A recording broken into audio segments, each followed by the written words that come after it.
आपके दिमाग में सबसे पहली चीज़ क्या आती है पूरी घटना को अगर आप बता पाएं?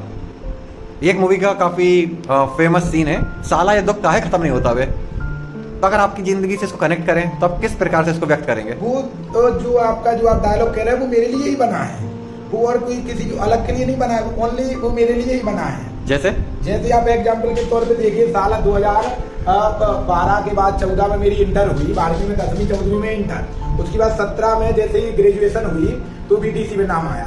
मैंने सोचा एक्चुअली कि चलो यार बीटीसी कर लेते हैं, तो ऊपर से भगवान ने योगी बाबा को पटक दिया। तो जैसे ही ये बीटीसी खत्म हुई और वहाँ पे जैसे ही जब 2017 में बीटीसी कर रहे थे तब इतनी वैकेंसी टीचर नहीं आती थी, ऐसा लगता था कि बस खत्म हुई बीटीसी और पट्ट देनी नौकरी, लेकिन पीछे पड़े थे योगी बाबा। तो जैसे ही 2019 में खत्म हुई, योगी बाबा ने टीचर वैकेंसी को कैंसिल कर दिया। अब जो कहते हो अब तो की बात क्या करते हो, जब भी वो उनसे पूछो वैकेंसी का तो वो कह देते हैं कि अनुपात समानुपात बराबर है, टीचर ज्यादा है बच्चों से, वैकेंसी की अभी कोई गुंजाइश नहीं है।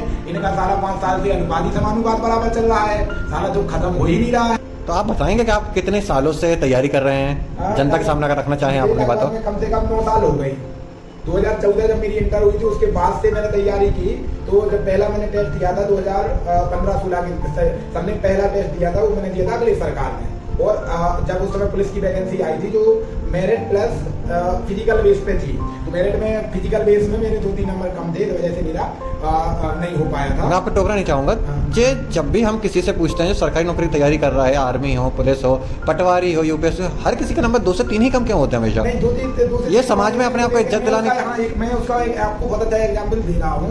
क्या होता है कि जो बच्चा आपके जो स्टार्टिंग से तैयारी करता है, तो जो मोस्टली आपके जो सिलेक्टेड कैंडिडेट है और जो अनसिलेक्टेड कैंडिडेट है, जो मतलब जो सिलेक्ट नहीं हो पाते, तो मोस्टली जो होते हैं वो पीक पे जाके रुक जाते हैं। जैसे आपने देखा होगा कि अगर कोई मेरिट 75 पे आपकी गिरी और 75 से प्लस आपका सिलेक्शन हुआ, तो 72 और 75 के पहले आपको कम से कम अगर कोई वैकेंसी में 50,000 बच्चों ने फॉर्म भरा तो 30,000 बच्चे आपके 72 से 75 के बीच में होंगे। बाकी आपके जो सिलेक्टेड कैंडिडेट है वो 75 के ऊपर है, और बाकी जो आपके कैंडिडेट है वो बहुत ज्यादा नीचे होंगे। तो जो सिलेक्शन रुकता है वो ज्यादातर बच्चों का इतने ही नंबरों से रुकता है। पहली बार प्रैक्टिकल आंसर मिला इस चीज का। हाँ जी। इसके अलावा आपकी उपलब्धियां बताइए कि आपने अगर 6-7 साल आपको तैयारी 9 साल तैयार करते हुए माफी चाहूंगा, तो 9 साल में आपने कितने एग्जाम निकालो, कहाँ पर आप रुक गए, कहाँ पर मात खाई आपने? करीबन अगर देखा जाए तो 2-3 बार पुलिस के एग्जाम हुए, 2 बार दौड़ नहीं निकली। इसके अलावा देखा जाए तो जैसे मैंने बताया अभी कि पुलिस का दिया था तो उसमें दौड़ निकल गई थी, लेकिन उसमें जो टाइमिंग थी तो टाइमिंग थोड़ी लेट आई थी, इस वजह से नंबर कम मिले थे, तो उस वजह से 2-3 नंबर से सिलेक्शन रुक गया था। मेरे दोस्तों का हुआ है मेरिट बेस पे। इसके अलावा कई ऐसे एग्जाम हैं जो किसी न किसी वजह से नहीं हो पाए, किसी में नॉर्मलाइजेशन कम मिला, किसी में कोई मतलब वो तो एक तरह से किस्मत भी कह सकते, थोड़ी किसी पेपर में मेहनत कम की तो इस वजह से भी नहीं हुआ।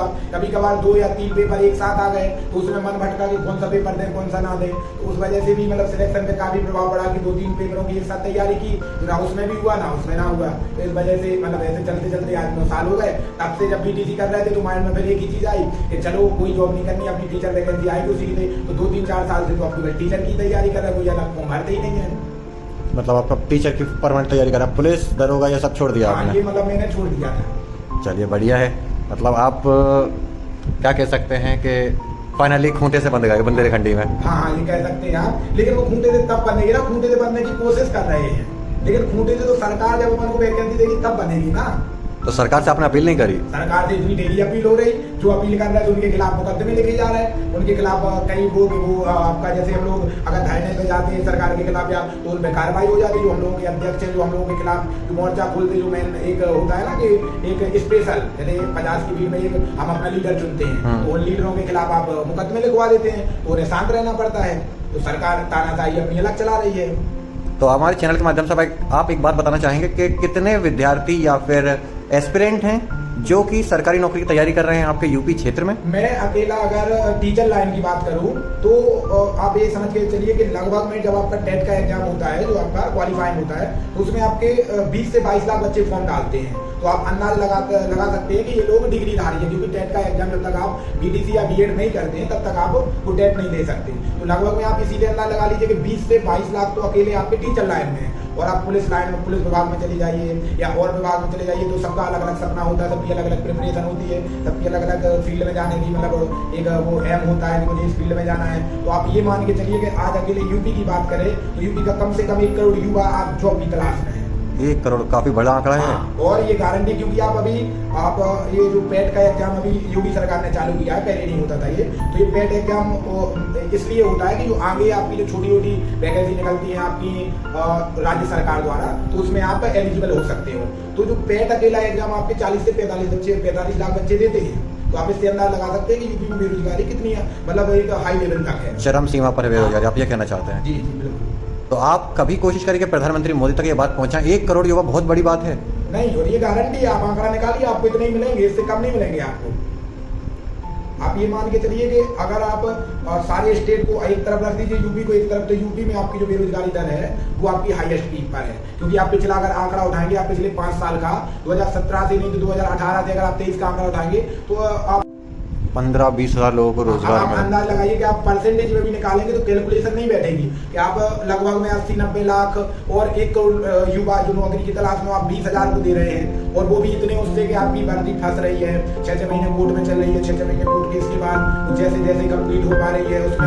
हमारे चैनल के माध्यम से आप जनता तक कुछ अगर अपनी बात पहुंचाना चाहें? मैं केवल जनता से इतना ही कहना चाहता हूँ, जो आप मिडिल क्लास फैमिली के जितने भी लोग हैं, ज्यादातर अपने यहाँ मिडिल क्लास फैमिली से बिलोंग करते हैं, तो अगर आप सरकार आगे या तो सरकार तक अपनी बातें पहुंचाइए, और अगर आप सरकार तक नहीं पहुंचाइए तो सरकार ऐसी चुनिए जो आपके बच्चों को, जो युवाओं को रोजगार दे सके, क्योंकि अपने यहाँ जो अपने भारत का जो प्रमुख मुद्दा है वो बेरोजगारी आपका सबसे प्रमुख मुद्दा है। तो मैं ये अपील करूंगा मोदी जी से भी, योगी जी से भी, कि युवाओं के प्रति जरूर आप सबसे पहला काम करें, क्योंकि देश की वही लीड होते हैं, क्योंकि जब तक युवा आपका आगे नहीं बढ़ेगा तब तक आपका देश आगे नहीं बढ़ेगा। धन्यवाद आपका हमसे जुड़ने के लिए। जी, हम आशा करते हैं कि आपकी बात केंद्र सरकार तक, मोदी जी तक और योगी जी तक जरूर पहुंचे। धन्यवाद।